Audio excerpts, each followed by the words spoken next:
Michigan State Police believe Jenny Webb, 8.5 months pregnant, was murdered and staged to look like a suicide. Their suspect? The father of Jenny's baby. Buena Vista Township police officer Ken Blue, first on the scene that night, and as it turns out, back again. I go out to the crime scene. State police are there, crime lab's there, and lo and behold, who comes pulling up in his civilian clothes?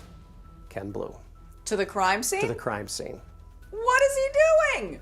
He's trying to gather information of what's going on, and he was ordered back to the station and stay there. Back at the Buena Vista police station, Sergeant Ogg is shown evidence photos from the night before. Photos taken by none other than Officer Blue. So when you first got a chance to see the evidence photos, you already knew that the suspect is the one who had taken them. Yes. That must have been pretty creepy. Very unusual. Never have had a case like that in my career. I'm curious, when Officer Blue cleared that scene that night, he probably thought he was done and in the clear. Yeah, he probably was. He was asked by his chief to remain at the police department to be available for my interview. I would say at this point, the wanting to give the appearance of being fully cooperative, nothing to hide, he did that and sat through that interview.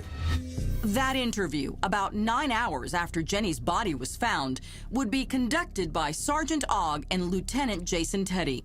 It starts like 3 cops just hanging out. Is that gonna do it all day? Man, you are one important dude. Yeah, that's probably a good idea. I'm just playing now. Yeah. Just messing around. I'll shut mine out too, so we can all behave. But things quickly turn serious. Just tell me what happened tonight. What's going on here? Blue says he was patrolling the area when he saw a stopped vehicle. So I drive in behind the car, focus the spotlight, and about that time, Tim's pulling up. He says he and Officer Tim Patterson approached the vehicle at the same time. I started to walk kind of towards the driver's side corner, and as I got closer, I saw the door open. The back driver's door was open. Took a few more steps, and I saw her laying on the ground. I saw the cord running to the top of the car. Oh my gosh. I yelled at Tim real quick. I said, "Hey, we got a body." Blue says he found the suicide note in her purse, then went looking for the victim's identification. Found the wallet, opened the wallet up, went through the wallet, found the ID, and at that point I went, oh, I know this girl. Did you guys check for vitals? Why not? I don't know. I guess probably not to disturb. Well, I mean, there was no movement, and when I looked, there was, from a distance, there didn't appear to be any chest rise. Lips were kind of bluish. It wasn't giving me the impression that it was, that she was alive. Blue goes on to say he's actually known Jenny for 10 years.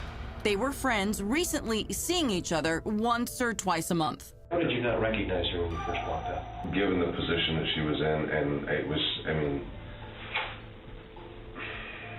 that's the hard part. I don't mean to sound like an ass. I'm just thinking, how would you not recognize her? Just kind of go into cop mode at that point. It's just, okay, what do I got to do? But you got a good enough look at her to see that her chest wasn't rising and falling, that her lips were blue. Right. I said, that's not a position that I ever see her in. When I see her, she's got her hair done. So, here, a guy like me and Al is struggling with this right now because we're looking at one of our own sitting here and going, how do you talk to a guy about this? And I'm sure you saw it coming, but. Well, once I realized I knew her, and okay, bring it on. It's gonna happen, so. Okay.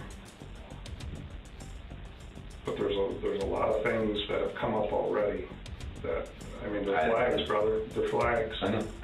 During the interview, Ogg notices some scratches on Blue. He had injuries on his body that were very suspicious. In particular, he had a serious injury to his one eye. His claim was that the night before he came to work, he had been wrestling with his dog on the floor or whatever, and the dog injured his eye. It's right on the inside. bedside Yeah, corner? right there, she caught me with the toenail. One of his co-workers had eaten dinner with him during their shift that night and sat across the table from him, and that co-worker said there was no injuries, nothing wrong with his eye. Blue also had a Band-Aid on his right index finger and scratches on his head and his forearm. You know what that looks like? If I were to grab you with my fingernails, what would I leave? Was there any possibility that her fingernails are going to have any DNA underneath them? That's what I don't know. I mean, Well, I don't know. I wasn't there. Multiple times during the interview, Blue denies ever having sex with Jenny. Jennifer's baby, who was the father of that child? I have no idea. Is there a chance that you're the father of that child, Ken? None. None. Never slept with her. You've never had a sexual relationship with her? No. Is there any reason that she would have told people that you were the father of that child? Not that I know of. She has. Come again? She has told people that you're the father of that child. Her family was well aware of who the father of that child was. Didn't know you personally, but was well aware of what your name was, where you worked, what you did, and everything. Wow. No possibility of that? None. Eventually, detectives ask for a swab of Blue's DNA, but he first needs to sign a release. When I requested of him to sign a consent form, he hesitated before signing it. Why is it that I'm feeling more and more like a suspect every time? Every minute that goes by here. And then just before he put pen to paper said, I can tell you one thing though, guys. I did in fact sleep with her. Coming up, Blue tries to outwit the detectives. I believe, without a doubt, he thought he was smarter than everybody else. And investigators take us to the scene of the crime. We believe they met here, they talked here, and he killed her here. Could someone truly have committed suicide in the way she was positioned? No. Practically speaking, no.